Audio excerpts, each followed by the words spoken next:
विद्यार्थी मित्र आज आपल्याला पाहायचं संधी विचारामध्ये व्यंजन संधीचे प्रकार।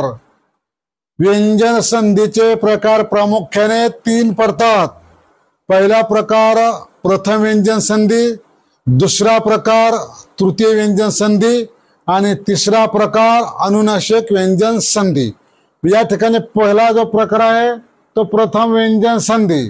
प्रथम व्यंजन संधीची या ठिकाणी थोडक्यात माहिती आपल्याला पाहायची म्हणजेच काय, स्पर्श व्यंजनापैकी एकंदरीत स्पर्श व्यंजने 25 आहेत। मग 25 व्यंजनामध्ये आपल्याला काय पाहायचं, स्पर्श व्यंजनापैकी अनुनासिकाशिवाय अनुनासिके 5 आहेत।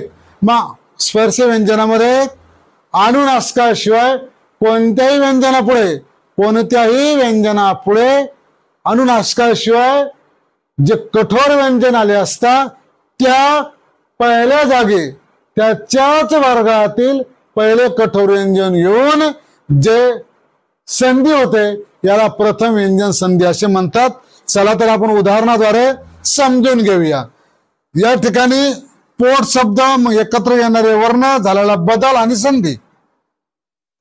मग या ठिकाणी पहा, पोट शब्द म्हणजे मूळ शब्द कोणता आहे, विपाद अधिक काळ, विपद काळ। मग या ठिकाणी काय मित्र, या ठिकाणी द अधिक क एकत्रित आला। मग या ठिकाणी आपल्याला दिसलं स्पर्श व्यंजनापैकी अनुनासिकाशिवाय या ठिकाणी अनुनासिक आलेलं नाही। या ठिकाणी हे द आणि क एकत्र आलेले वर्ण आहेत, त्याचे त अधिक क, या ठिकाणी क। या ठिकाणी आपल्याला काय दिसतं पहा, या ठिकाणी दचा त झाला, हे पहा द क। या ठिकाणी आता दचा या ठिकाणी त झालेला दिसतो आणि जो होणारी संधी आहे विपद काल।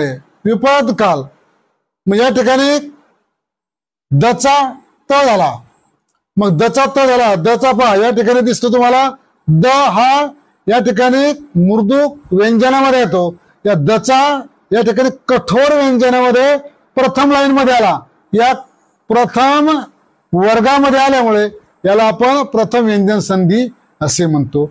तसा पुढचा शब्द पहा, वाघपती, वाघ अधिक पती, ग अधिक प। या ठिकाणी हे पहा, यामध्ये हा शेवटचा वर्ण ग आणि पहिला वर्ण प, ग आणि प या ठिकाणी एकत्र आलेले दिसतात। आता या ठिकाणी आपल्याला कचा या ठिकाणी प झालेला दिसतो, या ठिकाणी या गचा या ठिकाणी आपल्याला क झालेला दिसतो। पहा गचा क झाला, या ठिकाणी पला क जोडलेला आहे आणि होणारी संधी आहे वाघपती, बरोबर। मग या ठिकाणी पहा गचा क कसा झाला, या ठिकाणी ग हा या ठिकाणचा जो ग आहे विपद कालमध्ये वाघपतीमध्ये या गचा या ठिकाणी क झाला, गचा या ठिकाणी क झाला, म्हणजेच हा या ठिकाणी प्रथम लाईन मध्ये आल्यामुळे त्याला आपण प्रथम व्यंजन संधी असे म्हणतो। त्यानंतर या ठिकाणी तसंच वाघ ताडण, इथं वाघ अधिक ताडण, मग या ठिकाणी ग अधिक त हे 2 वर्ण एकत्रित आले। या ठिकाणी क अधिक त, या ठिकाणी काय झालं, क अधिक त आलं। या ठिकाणी गचा आपल्याला क झालं दिसतं, होणारी संधी कोणती आहे, वाघ ताडण। या ठिकाणी गचा क झाला, या वाघ ताडण मध्ये गचा या ठिकाणी क झाला, बरोबर। या ठिकाणी वाघ ताडण। अशा प्रकारे आपल्याला काय सांगता येईल, प्रथम व्यंजन संधी असे म्हणता येईल। मग आपल्याला आता पुढच्या भागामध्ये पुढच्या व्हिडिओमध्ये आपल्याला पाहायचा तृतीय व्यंजन संधी।